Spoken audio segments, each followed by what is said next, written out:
Hello and welcome my fellow centuries. In today's video I'll be sharing a brief and non-spoiled review of all the animes I've watched during November. So please try to relax and enjoy the video. Thank you.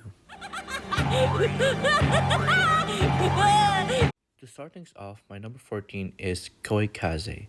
This anime is a very unique and controversial one to say the least. To be honest, I was surprised on how it ended. It ended in a good note for the two siblings, but I was more keen to see what obstacles they would face, but sadly that won't happen. I was surprised and shocked on a few revelations that occurred though. This gets a solid B. The build feels so slow in the middle to the later half of the anime.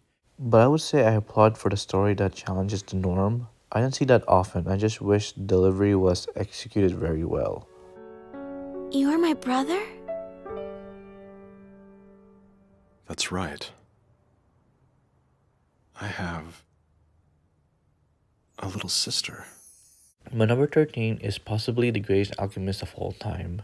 This anime is a fun and great take on an isekai story. The MC is likable and the girls are lovely and cute and the other characters are pretty cool and funny. The story is not too complex for anyone to follow along. This anime gets a solid B. It has consistent pacing, but like any other isekai anime format similar to this, it needs more content or a season 2 to continue fleshing out more development and story of many characters. Nonetheless, the anime was a solid watch, but I know it could be better. Maple! You did this, didn't you? Hey, don't play dumb! I was getting a good night's rest and you wrapped me up in your webs? My number 12 is Joosei, Planet of the Beast King. This anime is a really unique story that I found intriguing from the very beginning. The characters are really well grounded and fascinating. The action is pretty good for its time. However, this anime gets a B+, just because the ending felt so rushed and the many unnecessary deaths really irritated me. I feel like if it took its time, the story would have been so epic. They have the characters, the plot, the setting, and its charm. But the pacing and delivery was horrendous. Nonetheless, it was still a nice one.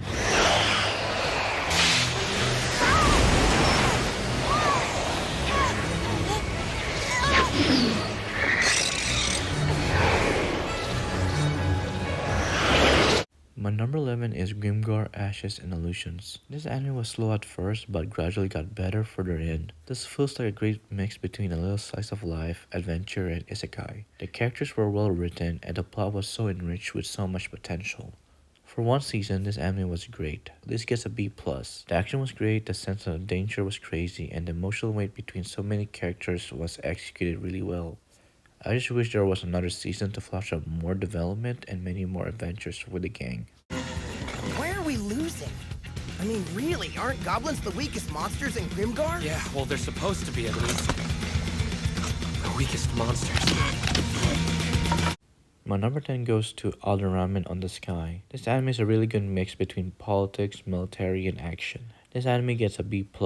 The reason why is because there wasn't a lot of story that the season gave out, and there was not a lot of development progress in terms of plot or characters. The plot is interesting, don't get me wrong, but it's criminal to just end it at the most predictable cliffhanger moment.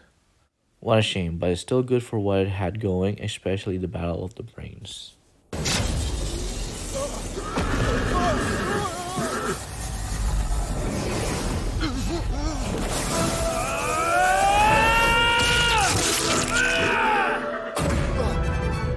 My number 9 goes to Secrets of the Silent Witch. I personally really like the female MC. She's an interesting character and her personality is just so precious. The anime itself is pretty calm and fun. It just needs more because a lot of things were set up well for something grand. Besides that, this anime gets a B+. The story is great. I really like the many interactions of the students and her friends.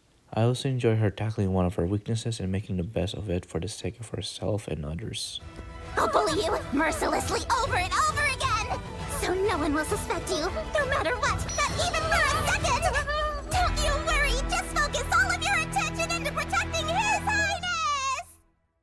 My number 8 goes to Himoto Umaru-chan. This anime is just too precious and funny. I love every single episode of it. This anime is just too hilarious for its own good. This anime gets a high B or B++. The slice of life element is so peak, the many funny jokes and references never got boring.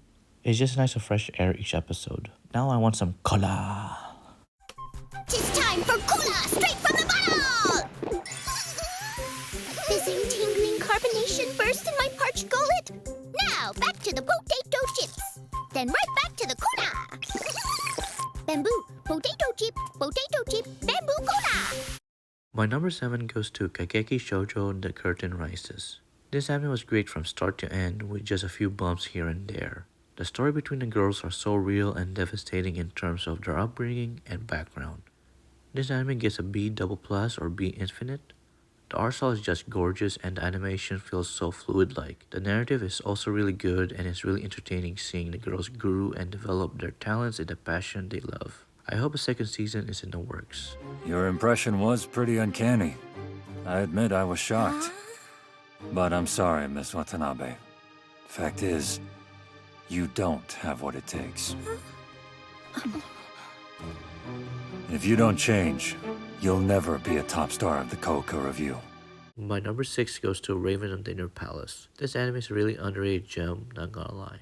It has a feel similar to the Apothecary Diaries in terms of the setting and aesthetic. The story is really intriguing and hooks me from the start. This anime gets an A-. This has great character building and fantasy elements. It's just a shame that season 1 felt so little because there's still some unanswered questions and unresolved conflicts or problems within the story. The characters were all well written, especially my girl, the Raven Consort. She is so fun, funny, lovely, and great. Each scene with her was just a blast. Anyways, the anime is really good. I believe it has great potential.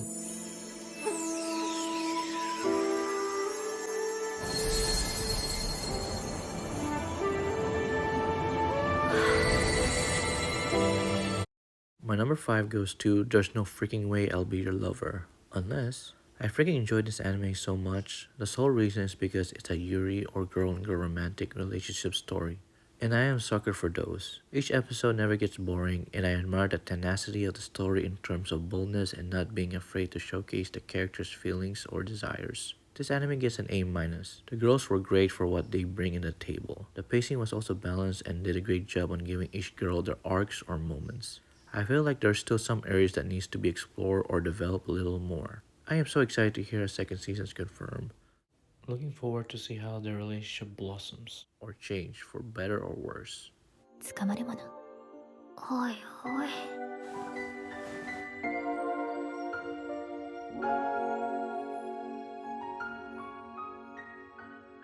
あれ？ん？あ、え？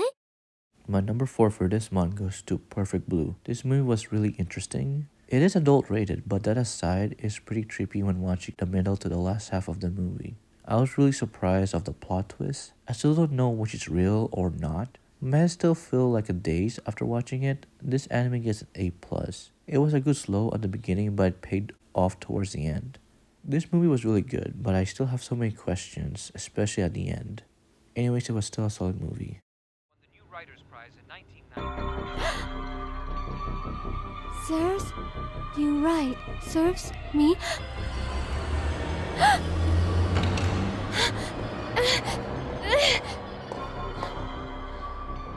My number 3 anime goes to One Piece, specifically episodes 1134 to 1143. This new batch of episodes was peak writing at its finest. The emotions I felt toward Kuma and Bonnie is just heartbreakingly sad. The spectacle of the action and animation I witnessed between powerhouses, beautiful. The revelations that occurred within the span of 10 episodes was just grand and pure happiness.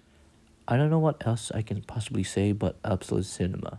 Granted, it ended at a cliffhanger which I am a little pissed, but I can wait. This anime gets an A+, a well-deserved one in fact. I am so keen to see where the adventures and story will lead to next, especially what I just witnessed. Tell her.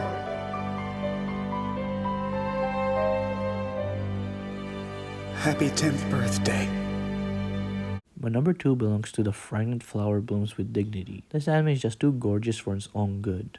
I love the romance build-up and development from the beginning till the end of the season. The character interactions between Rintaro and Kuroko is just so precious. Each time I see them on screen together, I just can't help myself but smile. This anime gets an A++ or A infinite. The art style is just so beautiful. The story may be really simple, but that's where its strength lies. Just by its simple plot and setting, the characters in it help enrich it even further. The side characters are amazing and full of life. The development and growth of Rintaro throughout was excellent work. My only gripe would be I didn't get enough exposure and growth from Kuroko. There was some sure, but not enough compared to Rintaro's.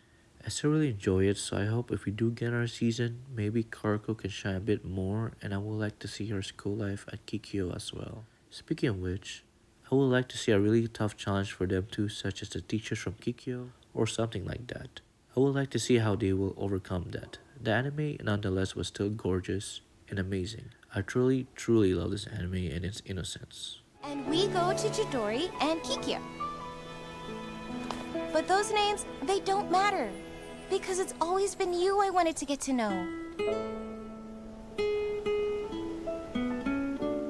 Number 1 goes to Hero X. Where to start? I just have no words. I never experienced an anime like this one. The character and world building element is just a whole different level. Maybe even similar or better than One Piece. Because the anime gave a good amount of time for me to learn and care for many of the characters in their limited arcs. I also enjoy the connections and events that line up within the story. I also love the many unique showcase of powers, especially my guy X. Heroes, villains, and even puppeteers. There truly is a vast amount of them, and I can see and understand the majority of all their motives and desires, which I find really intriguing and entertaining. This anime gets an S. That's a really rare moment for me to give an anime for just one season that high. It just opened my eyes to many theories. The way everything is setting up before the hero tournament is really well done. Because I truly don't know who I would root for besides X. Besides my biased choices, Queen is mommy. the anime did a great job on pacing, character development, emotional baggage, and even the action scenes. The art style is truly a unique one for an anime, and I am all for it.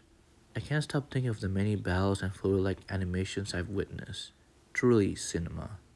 I truly cannot wait for the future seasons, because I was hooked and I will stay hooked towards the end of the ride. To defy the hand of fate, of course.